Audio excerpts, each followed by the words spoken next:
few days ago, I brought about 20 of my subscribers out to a mansion in Miami for a week to cook up and network with multi-platinum producers, and it was insane. We had producers who worked with 21 Savage, Future, Kanye West, Lil Baby, Lil Durk, Young Thug, Rod Wave, and so many more pull up to collab with all the up-and-coming producers. And I even signed my first producer to my new company, Sonics Records. It was a crazy week, but before we get into all the good stuff, let me explain the concept of the week. Essentially, when I run these producer camps, I bring about 20 of my subscribers and upcoming producers out to these major cities to live in a mansion with me for a week, and then I bring in every single big connection I know in that city, whether it's an engineer, producer, A&R, so that they can get their foot in the door in the music industry and hopefully build a solid foundation that they could build a career out of. So I had to run it up again, but this time in Miami. So I booked the craziest Airbnb I could find, and this one was way more expensive than both Atlanta and LA. And I also had some of my boys from ATL pull up as well to this camp every single day, starting with my boy TB Digital, who if you don't already know, you're probably living under a rock. My boy Cloud, who signed to TM88's Crash Dummy Records and has songs with people like Destroy Lonely, Yeet, Lil Durk, Kodak Black, and a bunch of other big artists. DB, who's done a bunch of crazy songs for people like Kanye West, Future, Lil Baby, and a ton of other placements. And my boy K6, who is the life of the party. He's got a bunch of records with people like Sexy Red, T Grizzly, Lil Baby, Skilla Baby, and a bunch of other people. Jose, who's got a huge online type beat selling business, as well as platinum songs with people like NLE Choppa, Tusi, T Grizzly, and a bunch of other artists. And I also brought my boy Max Shooter 49 out, who if you don't already know, again, I feel like you're living under a rock. He's got one of the best producer YouTube channels out there. And he's also got a bunch of crazy credits like Future, Quavo, Nardo Wick, Young Thug, and a ton of other artists, all at the age of like 18, 19. But anyways, once I had my boys in the crazy mansion locked in, within a few weeks, the spots were filled, and then finally, the day came. The first day of the camps are supposed to be pretty chill. It's really just everyone traveling in, getting to know each other, and hopefully going to bed at a decent time to get some rest for what's about to be a super long week. We had people flying from India, the UK, Australia, Canada, Mexico, Puerto Rico, Romania, Norway, Italy, all over the globe. So I knew that these guys were going to be jet lagged. So on this day, I wasn't planning on really inviting a bunch of big people, more just getting settled in the house and getting ready for the week. When we first pulled up to the house, everyone was going crazy on how nice it was. And out of the 3 camps that I've done now, this was 100% the best house that we've been in. It looked like some reality Love Island TV show kind of thing should be shot there. But anyways, we started eating some dinner around 6 p.m., which by the way, big shout out to BeatStars for helping me and sponsoring this event. And I'll go more in depth on BeatStars later on in the video. But anyways, we had that barbecue dinner to start off the camp. And once we all had some time to chop it up, eat some food, and get to know each other a little bit, we went outside and played some basketball. And as you can see right here, I might be one of the worst motherfuckers you've ever seen on the court. Oh my god! Oh my god. Anyways, after that, I always start my camps off with a little Pass the Aux event where everyone can just play their best 3 beats, loops, songs, whatever it is, just so everyone kind of gets a feel for each other's music and gets the chance to play some of their stuff.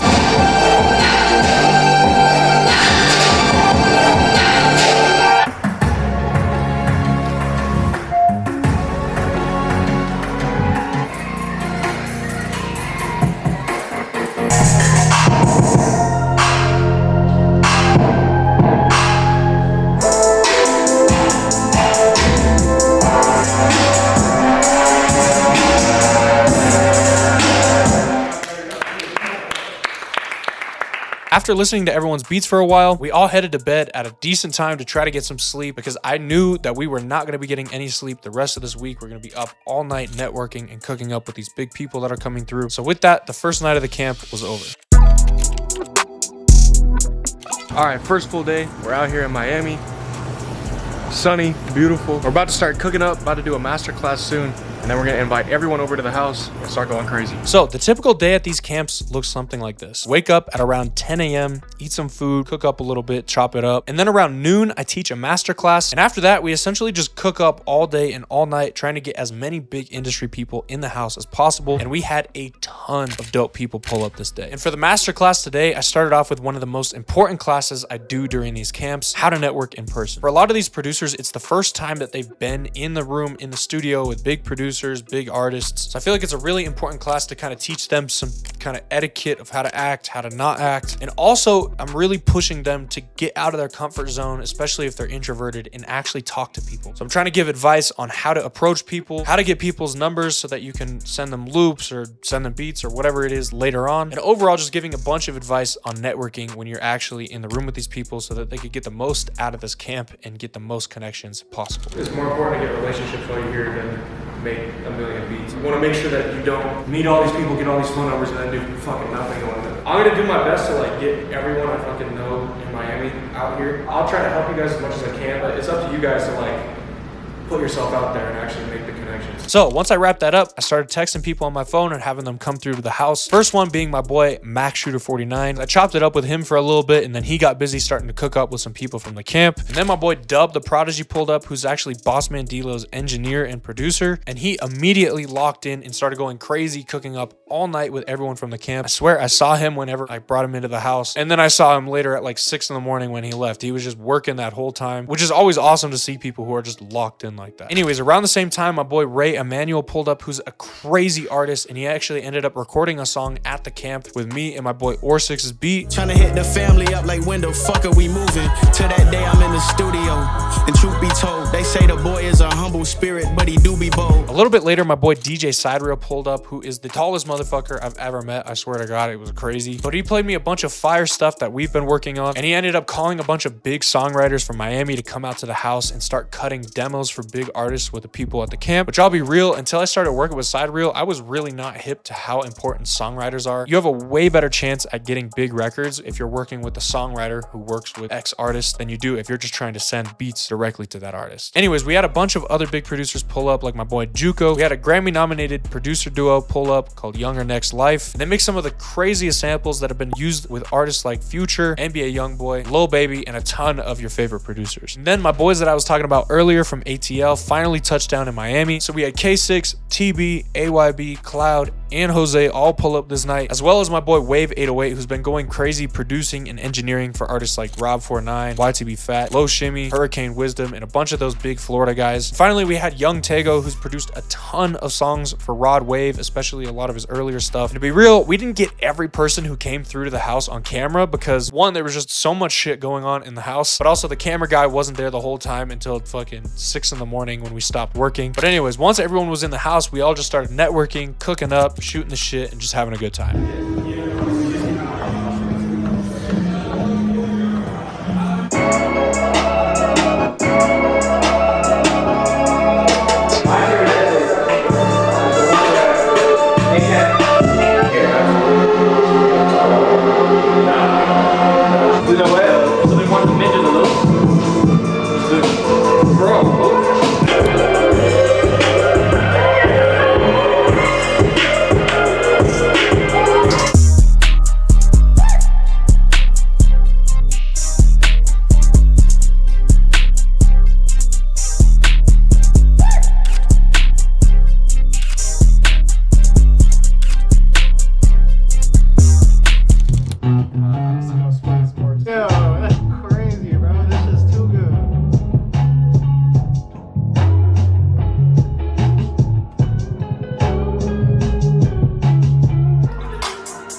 I ended up staying up super late till like 6 in the morning cooking up with my boy Juco. I think he did about 15 beats that night with all the guys from the camp, which was super, super dope to see. And that motherfucker had me cooking up on FL11, which is someone who doesn't even know how to use FL. Cooking up on FL11 was a nightmare, but I gotta admit, those beats were definitely fucking smacking. But anyways, before I get into day 3, if you want to come to my next producer camp in Atlanta, which will be in a few months during the fall, there's gonna be a link in the description to apply for that. We don't have all the details finalized on the camp yet, but we're gonna be doing it bigger and better than any of the camps that I've done in the past. So if you want to get your foot in the door of the music industry and grow your network with multi-platinum producers, engineers, artists, A&Rs, songwriters, all this kind of stuff, and overall just have a great week with a bunch of like-minded producers, make sure to click that link in the description down below and submit your application to come to the Atlanta camp. Hope to see you there, and let's get into day 3. First thing we had on the agenda today was a masterclass on selling beats with my boy Jose. He's been killing it online selling beats for years, so I thought it would be cool to kind of get the online side of things involved in this camp. So I thought at least having a class going over some of the online money stuff would be dope. So really there's no limit. It's up to you how much you want to make, because there's no cap. You could scale it however you want. Here's the main question everybody asks: are type beats dead or oversaturated? Obviously no. If I'm still doing it, it's not dead. There's a lot of people still doing it. I focus on my sound and production first before anything. Make sure your music is good. Learn Photoshop, video editing, study sales. That's very important. But yeah, okay, so like I was saying, the quality of your beats is the most important thing above everything. I think above the video editing, above tags, above literally everything. The quality of your beats matters. He was giving a ton of gems on how to grow your YouTube with SEO, making sure that your thumbnails are good. A lot of people really don't put effort into their thumbnails. He talked about how you can get huge major placements from people using your stuff online, and overall just how putting your shit out there is one of the best things that you can do. But anyways, once that class was finished, everyone just started cooking up, chilling, and as you can see here, hopping in that pool. What's going on? We at Copycat, man. We with it, ugly ass motherfucker. This illegal ass motherfucker. You ain't fucking with it? Woo hoo hoo. Hey, yeah, that's your ass. Do better. Yo, swimming, baby. Get in there at night. Oh! Hey, Dad, this is a cockroach like a motherfucker.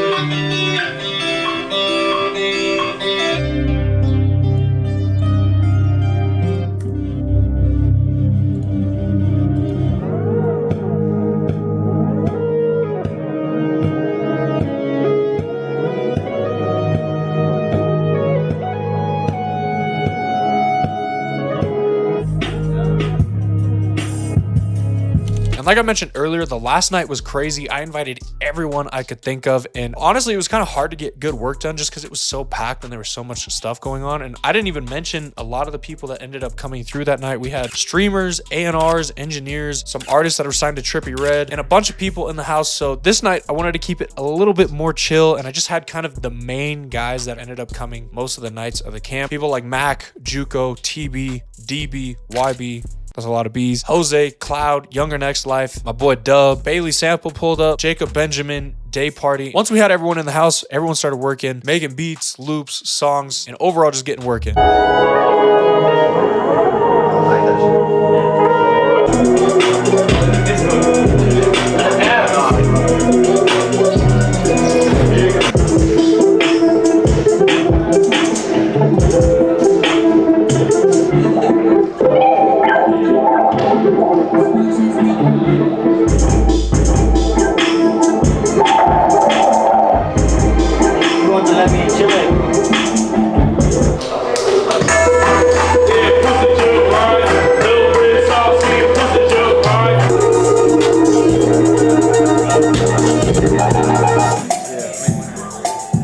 No way your ass sampled this shit, bro.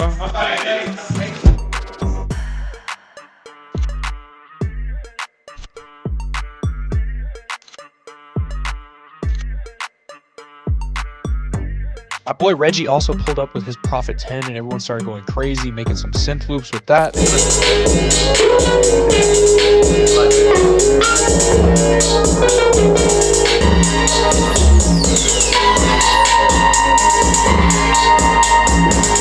For the second night in a row, we ended up staying up until about 5, 6 in the morning again. Hey, bitch, come on. Don't do it. Oh my god. Damn! Wait, what the fuck is that? What? Yo. No, you stepped on it, bro. No, I didn't kill it. Dead as you did. I didn't kill it. No, it was already like that. And at that point, we call it a day. Titanic, bro, Titanic, go. I'm not gonna drop you.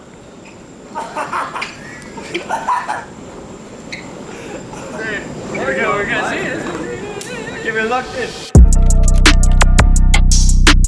This day was going to be a little bit different because we had a studio session at the best studio in Miami, A2F Studios. So this day we didn't really invite too many people over to the house because we were going to be leaving anyways for our studio session. But before the studio session, we had 2 master classes this afternoon. And the first one being with the sponsor of this camp, BeatStars and BeatStars Publishing. My boy Mike, aka the Producer Whisperer, you've probably seen him on Instagram talking about royalties, going on rants about people fucking over producers and all this kind of stuff. He actually flew out to the camp to come and help teach producers about collecting their publishing and their royalties, as well as give out some opportunities to the guys that came to the camp with major artists. In general, if you have any questions about the business side of things, especially collecting your publishing and your royalties, Mike is the guy to hit up. So it was perfect having him out on behalf of BeatStars to sit down with me and do a class where we talked about misconceptions when it comes to registering your songs, getting paid all your royalties, and a bunch of other stuff like that. Dude, one of our biggest earners, obviously I can't say his name and what he's made, but high 6 figures. Dude, he's got, I think, 14 followers on Instagram, but he makes instrumentals and just really tries to get stuff to land. So he does like a lot of lo-fi acoustic, lo-fi this. Dude's making 6 figures just on micro syncs and usages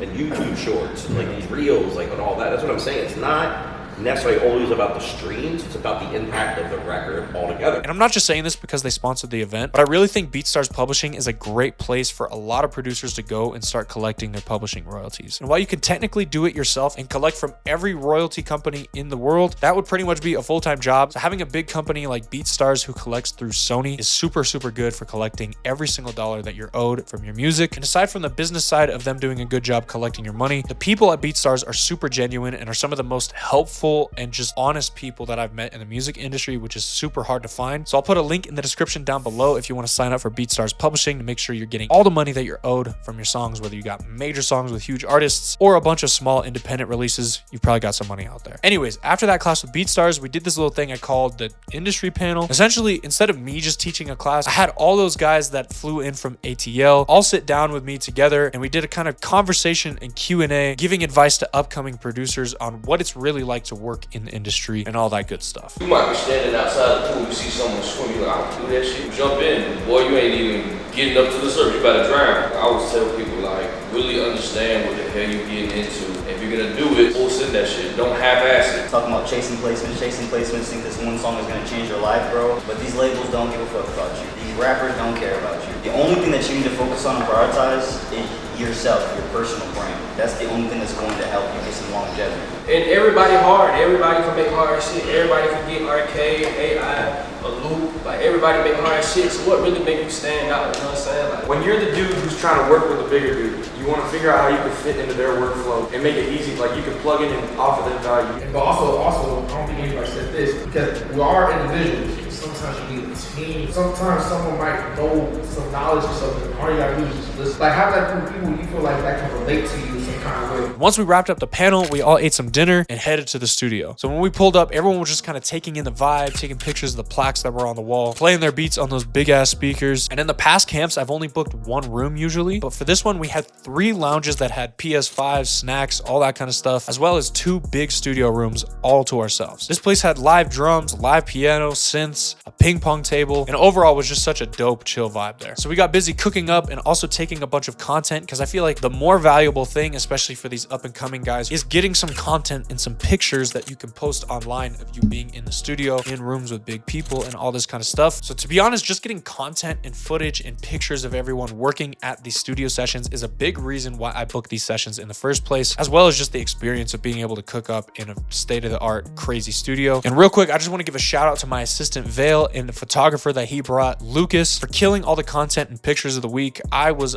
not on my A game taking content and all that. So pretty much all the videos that you're seeing, all the pictures were shot by them. So if you're in Miami and need a photographer, make sure to hit them up. But anyways, here's some clips from that session.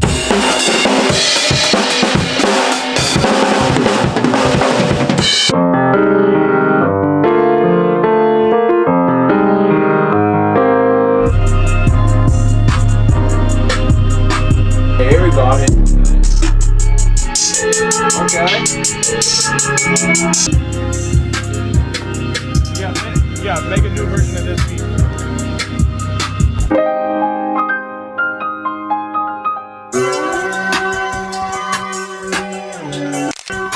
Doing your shit.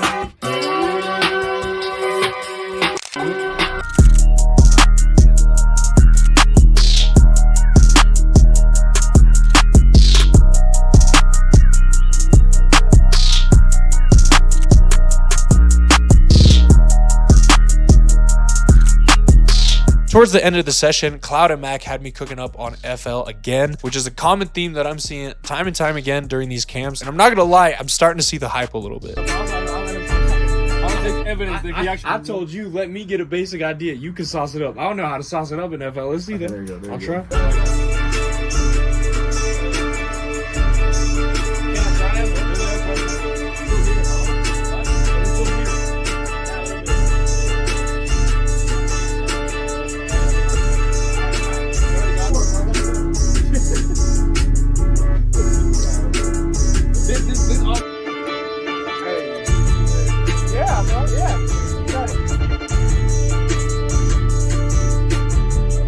I don't think we actually got pictures or videos of this because we were so hungry at this point, but A2F actually came through with some complimentary wings and garlic knots made by a private chef, and that shit was fucking fire. I've never been to a studio that just brings you a meal cooked by a private chef, just included in the price of the session. So if you're in Miami looking for a studio, definitely check out A2F Studios. The hospitality was amazing. But anyways, our session ended at about 2 a.m. So I thought I would kind of be getting lucky and get a little bit more sleep than I would normally get. But we got home and everyone kept cooking up until 6 a.m. again, which at this point I was tired, so I wanted to get some sleep. But it's always crazy to see how much some people want it. Everyone else goes to bed, they just stay up, they're cooking up all night until the sun comes up. And regardless if I was tired and trying to sleep or not, it's super inspiring to see people who are willing to go to those lengths to make their dreams happen. So we wrapped up super late again, or I guess more like early in the morning, and went to bed before our final full day of the camp. So this was the final day of the camp, and I had something special planned for this day. Just like the other days, we had Max Shooter and all my boys from ATL pull up. But before the night really got started, I took a big step in my career and officially started my first producer label. I don't know if really a label, but I officially started Sonics Records by signing one of my favorite producers to work with, Orsix. Give us one. Just working together. One placement is. In the next 3 years. No, I'm gonna say Travis, bro. Travis? Yeah. Travis Scott? I'm gonna say Travis. But if not, then Drake for sure. Oh, okay. What's the connection you want me to make for you? I wanna be richer than you. Richer than me? Bobby, give one goal, a year goal for him. What do you see? Make you bigger than me? Shit. See? He's got some of the best, simple, clean drums out of everyone I work with, from huge industry names to up-and-coming guys. And we've been locked in for years now doing records with people like Chris Brown, Lil Baby, and a ton of unreleased stuff together that hopefully comes out soon. So it was dope as fuck to finally meet him in person in the camp and officially sign the paperwork and add him to the team. So big things on the way with that. Stay tuned and give my boy Orsix a follow. God damn. I bought that cheap shit. That shit is ass. Anyways, once we had that done, I hit up some more people from the city to come through. And I don't think we caught any footage of him, but Count Doe pulled up, which is a super dope producer. He's done a bunch of big songs for people like King Von, Boston Richie, the list goes on and on. Then Jalen Storch pulled up, which if you don't already know, Jalen is Scott Storch's son. And Jalen's been going crazy working with a bunch of big artists recently, so it was super dope to meet him in person. Then we also had Theo Stakeoff pull through, who's worked with people like Destroy Lonely and Wheezy. Younger Next Life pulled back up again. And I'm not gonna lie, I might be butchering your name, my bad, bro, but my boy Kalari pulled up, who's worked with Polo G, Lucky, Young Boy, Rich the Kid, and a bunch of other big names. My boy Sebastian pulled up, who's worked with Tory Lanez, Eladio Carrion, and A Boogie. And honestly, same shit, different night. Everyone got in the house, started cooking up, shooting the shit, and having a good time.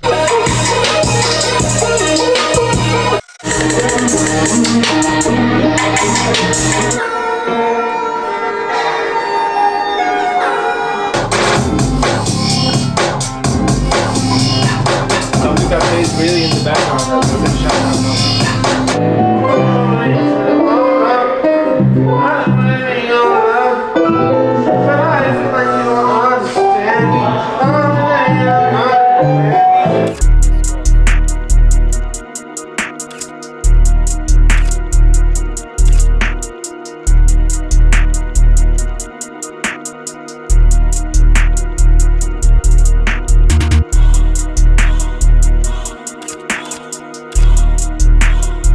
One other thing I thought was crazy was my boy Ryan came out and actually flew out with his parents from the UK to Miami because he's only 17. And I think that dedication to be able to go out when you're a teenager to a completely different country just to network and get your foot in the door in the industry is amazing. Also on this last night, a crazy thing happened, and while I was standing outside, I had a woman ask to pray for me, and I don't think I've ever had that happen to me before in my life. She was essentially telling me to continue being myself and keep being a good person, keep helping people, and don't change as I rise to different levels of success. And like I said, I've never been been prayed for like that, and I'm not even religious if I'm being honest, but something about that hit home, kind of felt like I needed it. And not to get too deep, but sometimes it's super easy when you're in the middle of hard times or busy times or just unsure times when you don't know if you're doing the right thing to second guess yourself. But sometimes I feel like all you need to do is stay the course. Sometimes there's just hard seasons of life where stuff doesn't really make sense, and then there's other seasons where everything's clicking, everything's making sense, and everything's running smoothly. And I don't think either way your life is going, you don't need to make some drastic changes and change everything if stuff is going wrong. Sometimes you just got to be strong enough to stick it through times where nothing makes sense. So no matter what y'all are going through at the moment, good or bad, just know that everything is temporary, circumstances change, and if you do the things that you know are right for long enough, everything is going to work out. Anyways, after that, I ended up staying up all night this night. I didn't go to sleep at all. I was just cooking up some crazy vibes with my boy Dillix and Ryan. And after cooking up all night till about 6 a.m., one of the most quiet guys at the camp,